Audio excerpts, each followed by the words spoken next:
The Fifth Astral Era in Hydaelyn's history is called the Age of Enlightenment. The world had just begun to recover from the calamity of ice, and once again set about spreading through the world, repopulating and building new societies. During the Fifth Umbral Era, the people had once again turned to the 12 for aid and survival, and just as it had before, their fervent prayer resulted in the discovery of crude but powerful magical incantations.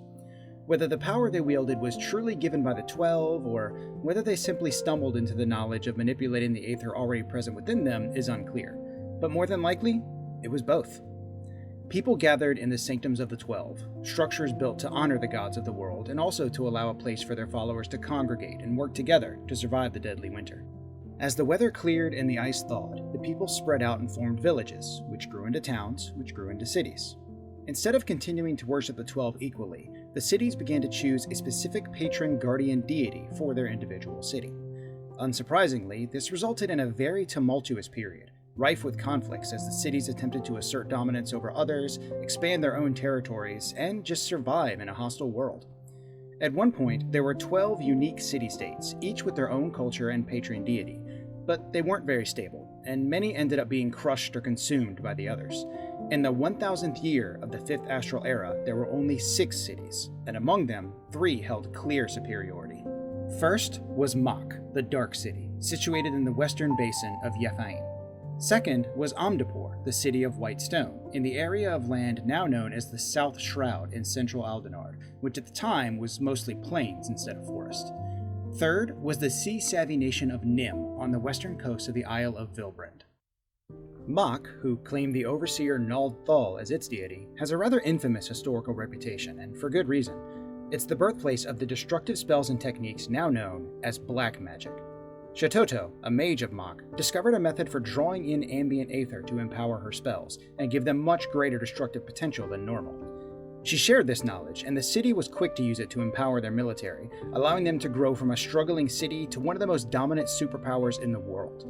Mhach also made great strides in the area of void magics, improving on the techniques used by ancient Allagans to treat with and draw power from the void. They learned from the mistakes of Allag and made sure they could maintain the control needed to prevent the fangs of the Void Scent from turning upon them.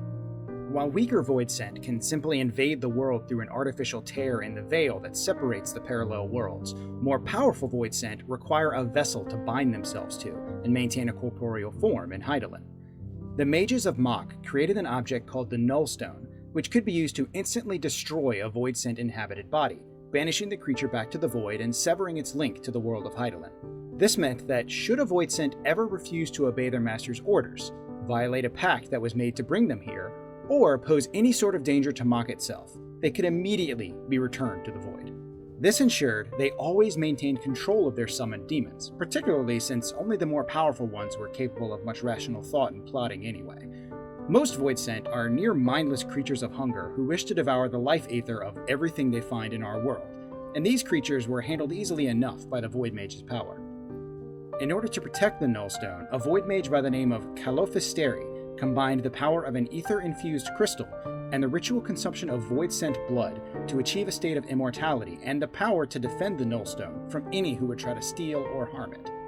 Possessing both the incredibly destructive power of black magic and the might of the void held on a tight leash, Mhach began to view its civilization as supreme among all peoples, an attitude which eventually propelled them into war.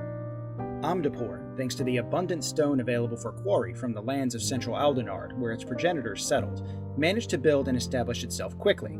They created sturdy, defensible structures of stone and made clear that their desire was to live peaceably both with nature and their neighboring cities.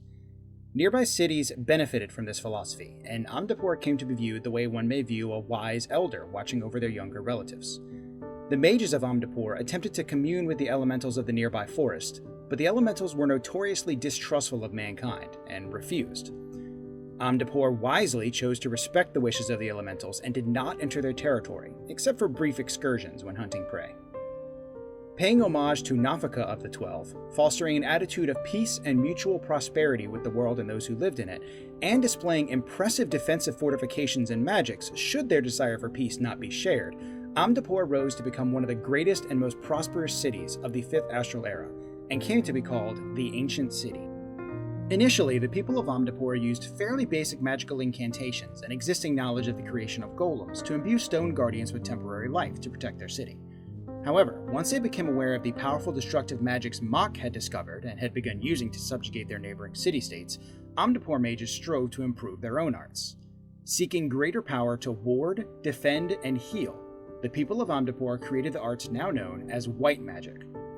They attained such skill in the creation of stone guardians that even their own creations could wield the power of white magic. One example is Kuribu, an angelic stone guardian as powerful in white magic as it is in martial prowess. Other artificial life forms, such as the Demon Wall, lacked the power to wield such magic, but were more than capable of defending the city and its people. While some believe Demon Wall to be a creation of void magics, it is in fact a type of Amdapor golem with an unusually fierce and frightening visage, made to defend an area and repel intruders.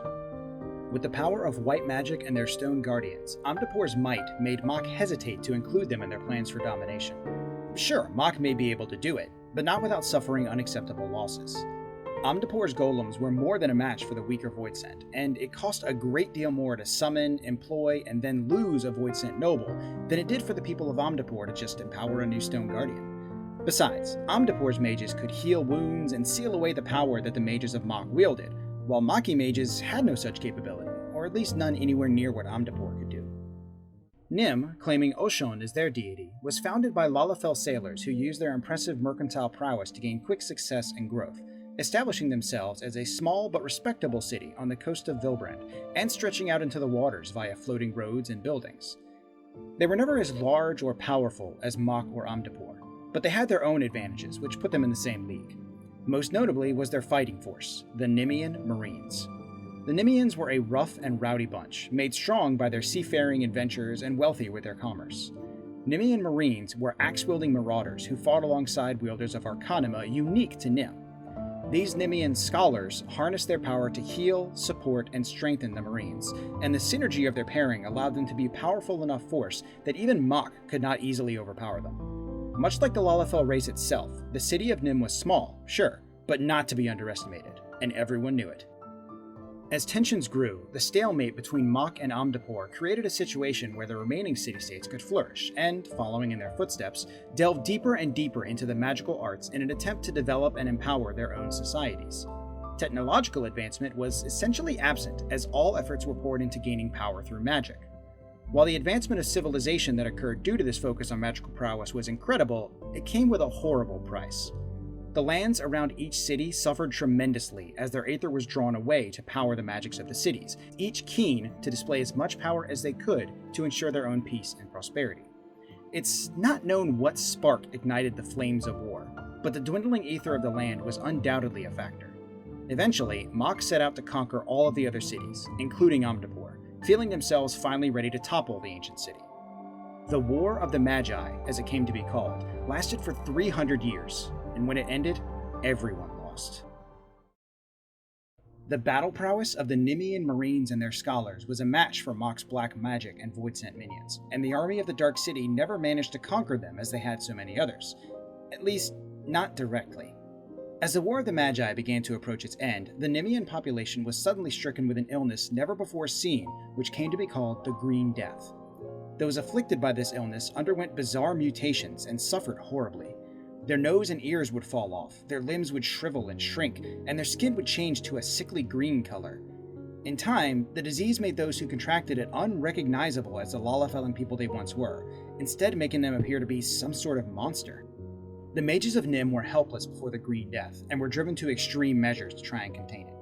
The afflicted began to be quarantined inside the Wanderer's Palace, formerly a place of worship for Nim's patron deity, now a prison for the diseased. The sickness absolutely decimated Nemean society, and in time, the mages of Nim used their magics to make the waters swell and swallow the Wanderer's Palace, sealing it and the now abandoned victims of the Green Death away. It wasn't until it was far too late that the Nemeans realized they had fallen victim to the power of a pestilence-carrying Voidsent named Bitoso, summoned specifically to strike down Nim with sickness. It is believed that Bitoso came to Nim after a ship was damaged and ran aground on an island during a storm. There was a tribe of apparently friendly Lalafell native to the island who found the sailors, nursed them back to health, and helped to repair their ship so they could return to Nim. The islanders also gave the Nemean sailors a parting gift, an ornate and ancient-looking amphora. The people of Nim realized far too late that the amphora contained the void scent responsible for the Green Death, and Mhach was able to move in and reap the spoils of their cunning plot. Nim wasn't completely eradicated, but the city had fallen and their society was broken. Had events been allowed to continue, Nim would have undoubtedly been crushed and assimilated into the society of Mhach. The final battle of the War of the Magi occurred when the army of Mhach conquered Amdapor Keep, the stronghold that had held all enemies at bay for centuries.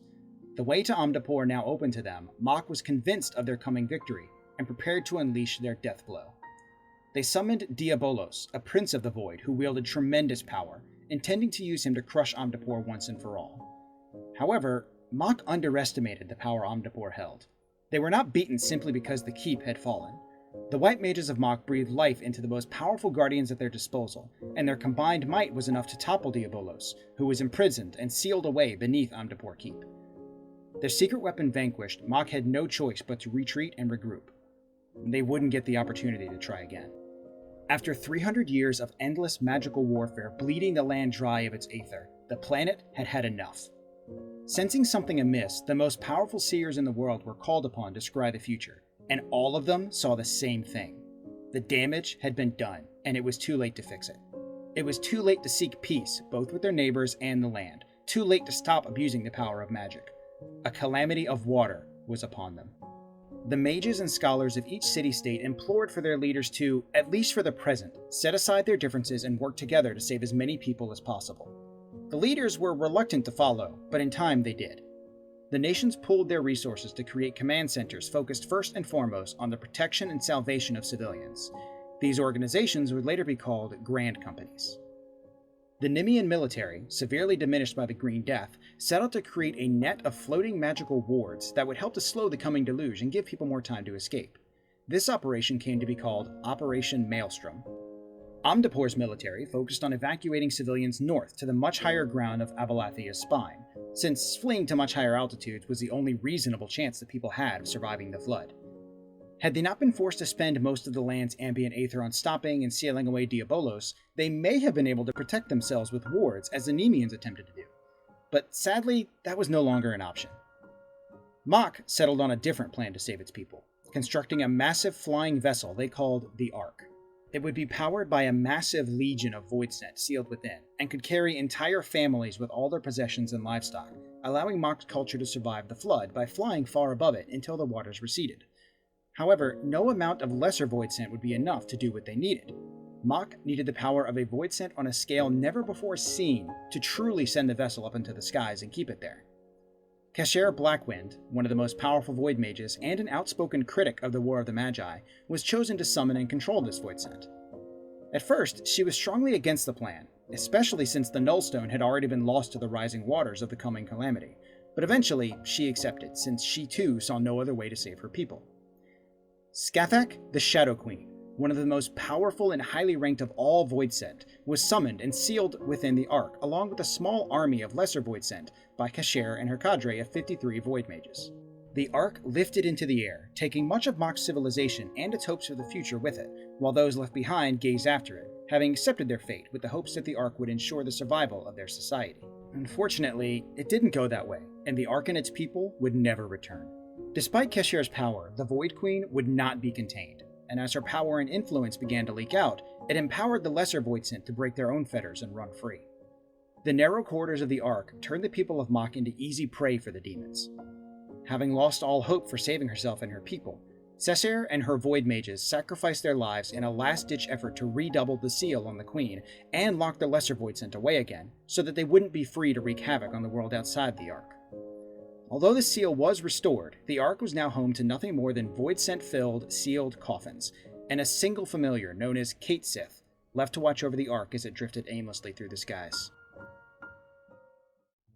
When the Sixth Umbral Calamity struck, it was as devastating as any that came before.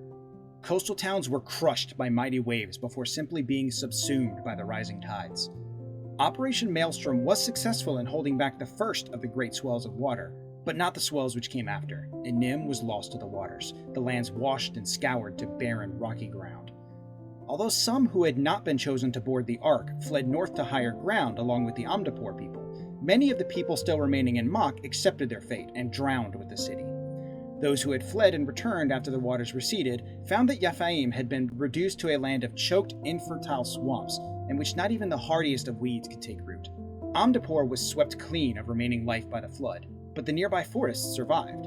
The elementals, having seen the way the people of Amdapor had abused and bled dry the aether of the land, caused thick sorcerous brush to grow throughout the city, hiding it with both dense forest and powerful glamours.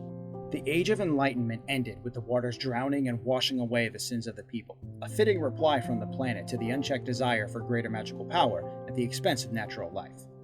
The arts of black magic, white magic, and Nemean Arcanima would be rediscovered by later generations, and the modern-day warrior of light can even choose to wield them. But we must never forget the inherent danger of these ancient magics, and what could happen if the desire for power goes out of control. Those who wield the power of magic must always remember the burden they carry, to learn from the mistakes of the past and never allow this power to be abused again, whether the intent is to heal, to protect, or to destroy. Thank you for watching, and may you ever walk in the light of the crystal.